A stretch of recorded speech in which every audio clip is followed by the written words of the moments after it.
ഇപ്പോൾ തിരുവനന്തപുരത്ത് പെരുമഴ പെയ്തുകൊണ്ടിരിക്കുകയാണ്.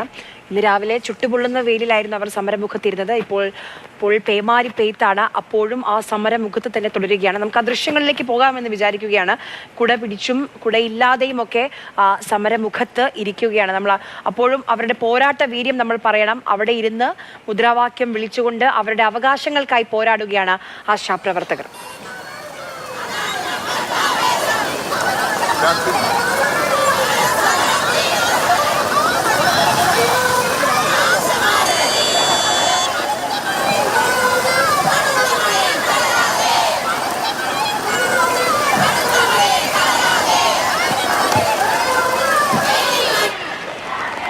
ഒരുപക്ഷെ ഇങ്ങനെയൊരു സമരം കേരളം പലതരത്തിലുള്ള രാഷ്ട്രീയ സമരങ്ങൾക്ക് വേദിയായിട്ടുള്ള മണ്ണാണ്, പ്രത്യേകിച്ച് തിരുവനന്തപുരം സെക്രട്ടേറിയറ്റ് പരിസരം. പക്ഷേ ഇങ്ങനെ ഒരു സമരം കേരളം കണ്ടിട്ടുണ്ടോ, നമ്മുടെ മലയാള മണ്ണ് കണ്ടിട്ടുണ്ടോ എന്ന് അറിയില്ല. ഇത്രയധികം സ്ത്രീകൾ പൊരുവെയിലും പേമാരിയിലും ഒരുപോലെ ആ സമരമുഖത്തിരുന്ന് അവരുടെ അവകാശങ്ങൾക്കായി പോരാടുകയാണ്. നോക്കൂ, എത്രത്തോളം പ്രയാസപ്പെട്ടുകൊണ്ടാണ്.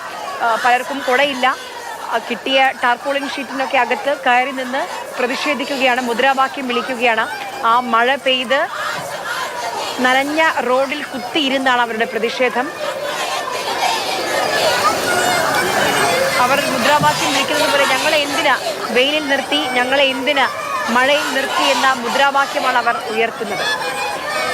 നേരത്തെ ഓരോ കുടുംബങ്ങളുടെയും അവസ്ഥ കണ്ടപ്പോൾ എല്ലാവരും ദുരിതത്തിലായിരുന്നു. എന്നിട്ടിപ്പോൾ അതിജീവനത്തിനായി അവർ പോരാടുമ്പോൾ അവിടെയും അവർക്ക് നേരിടേണ്ടി വരുന്നത് ബുദ്ധിമുട്ടും പ്രയാസങ്ങളും മാത്രമാണ്. പൊരുവെയിലും പെരുമഴയത്തുമൊക്കെ ഒരുപോലെ കൂട്ടായി നിന്ന് ഒന്നിച്ചവർ പ്രതിഷേധിക്കുകയാണ്.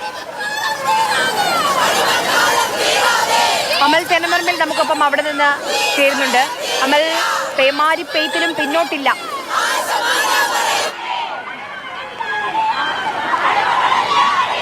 ആര്യ നേരത്തെ പറഞ്ഞതുപോലെ സെക്രട്ടേറിയറ്റിന് മുന്നിൽ സമരങ്ങൾ ഒരുപാട് കണ്ടിട്ടുണ്ട്. അതിൽ രാഷ്ട്രീയ കക്ഷികളുടെ സമരം കണ്ടിട്ടുണ്ട്, സ്വതന്ത്ര സംഘടനകളുടെ സമരം കണ്ടിട്ടുണ്ട്.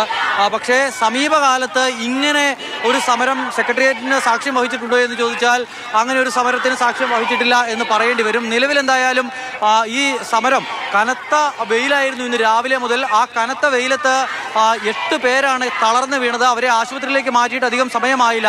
എന്തായാലും ആശാപ്രവർത്തകർക്ക് ആശ്വാസമായി ഇപ്പോൾ ഒരു മഴ എത്തുന്നുണ്ട്. ആ മഴ എന്ന് പറയുന്നത് ഇവർക്ക് കൂടുതൽ ദുരിതമാണ് സമ്മാനിക്കുന്നത് എങ്കിൽ പോലും നേരത്തെ ഉണ്ടായിരുന്ന ഈ തളർന്ന് വീഴുന്നവരുടെ എണ്ണത്തിൽ കുറവ് വന്നിട്ടുണ്ട്. അതിപ്പോൾ താൽക്കാലികമായി നിന്നിട്ടുണ്ട് എന്ന് മാത്രമാണ് നമുക്ക് കാണാൻ കഴിയുന്നുണ്ട്. അവർ ആഞ്ഞു മുദ്രാവാക്യം വിളിക്കുകയാണ്. ഞങ്ങളെ എന്തിന് മഴയിൽ നിർത്തി, ഞങ്ങളെ എന്തിന് വെയിൽ നിർത്തി എന്നുള്ളതാണ് അവരുടെ ചോദ്യം. ഈ ടാർപോളിനടക്ക വിരിച്ച് ചില ആളുകൾക്ക് കുടയുണ്ട്, ചില ആളുകൾക്ക് കുട പോലുമില്ല, നനഞ്ഞിരിക്കുകയാണ്. ഇതിനു മുൻപും ഇങ്ങനെ ഒരു സമരം നമ്മൾ കണ്ടതാണ്. കഴിഞ്ഞ ദിവസം ഈ സെക്രട്ടേറിയറ്റിന് മുന്നിൽ സമരം ഇരിക്കാനായി ആശാപ്രവർത്തകർ വന്നപ്പോൾ മഴ പെയ്തു. അന്നൊരു ടർപോളിൻ വലിച്ചു കെട്ടി അടിയിൽ ഭക്ഷണം കഴിക്കാനായി ഇരുന്നപ്പോൾ പോലീസ് എത്തിയ ടർപോളിൻ വലിച്ചു മാറ്റുന്നതാണ് കണ്ടത്. അങ്ങനെ അന്നും മഴയത്തിരുന്നവരാണ്. അതിനാൽ ആദ്യമായല്ല മഴയത്ത് സമരം ചെയ്യേണ്ട ഒരു ഗതികേട് ഇവർക്ക് വരുന്നത്. മഴയത്തും സമരം പുരോഗമിക്കുകയാണ്. എന്ത് വന്നാലും പിന്നോട്ടില്ല എന്ന് ഉറച്ചു പ്രഖ്യാപിക്കുന്ന ആശാപ്രവർത്തകരെയാണ് നമുക്കിവിടെ കാണാൻ കഴിയുന്നത്. ഇന്ന് വരെയും കടന്നുപോയ അവസ്ഥയിലായിരിക്കില്ല ഇനി മുതൽ സമരം അങ്ങോട്ടെന്ന് അവർ പ്രഖ്യാപിക്കുന്നു. 20-ാം തീയതി മുതൽ അനിശ്ചിതകാല നിരാഹാര സമരം. ആ സമരം കൂടി എത്തുമ്പോൾ ഈ കാര്യങ്ങൾ, ആ സമരത്തെ സർക്കാർ എങ്ങനെ കൈകാര്യം ചെയ്യുമെന്നുള്ളതാണ് കണ്ടറിയേണ്ടത്. നമുക്ക് ഇവിടെ നിന്ന് മുദ്രാവാക്യം വിളിക്കുന്ന ആശാപ്രവർത്തകരുണ്ട്. അവരുടെ പ്രതികരണങ്ങൾ കൂടി കേടാം. ഉച്ചവരെയും കനത്ത വെയിലായിരുന്നു. ഇപ്പോൾ ശക്തമായ മഴയുമാണ്. ഇങ്ങനെ മഴയത്തും വെയിലത്തും എല്ലാം സമരം ചെയ്യുന്നുണ്ട്. പക്ഷെ ആരും മൈൻഡ് ചെയ്യുന്നില്ല ഇതുവരെ. ഇത് എങ്ങനെ മുന്നോട്ട് കൊണ്ടുപോകാനാണ് തീരുമാനം?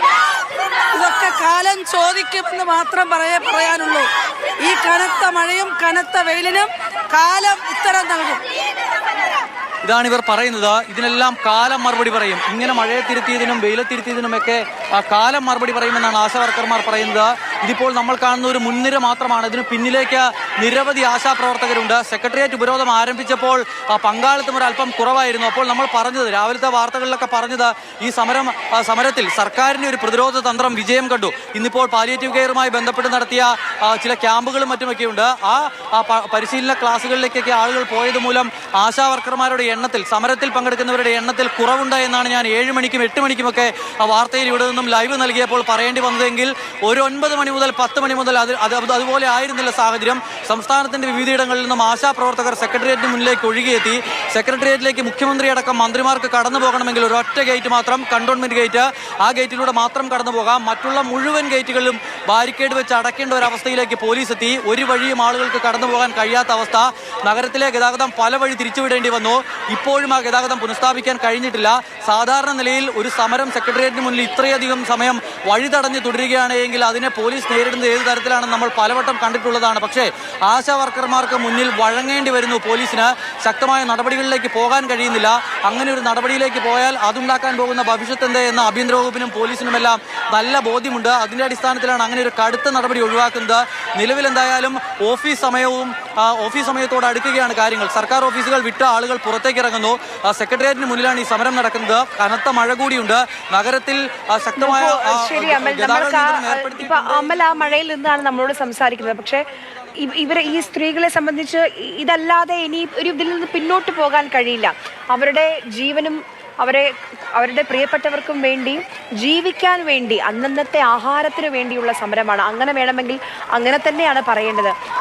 ആ അമ്മമാർ ഇന്നൊക്കെ അർബുദത്തോട് പൊരുതി അതിജീവിച്ച് വന്നവർ പോലും ഈ സമരത്തിൽ തളർന്ന് വീഴുന്ന കാഴ്ചയാണ് നമ്മൾ കണ്ടുകൊണ്ടിരിക്കുന്നത്. പക്ഷേ ഈ മഴയ്ക്കും ചുട്ടുപൊള്ളുന്ന വെയിലിനും അവരുടെ സമര വീര്യത്തെ തളർത്താൻ സാധിക്കുന്നില്ല.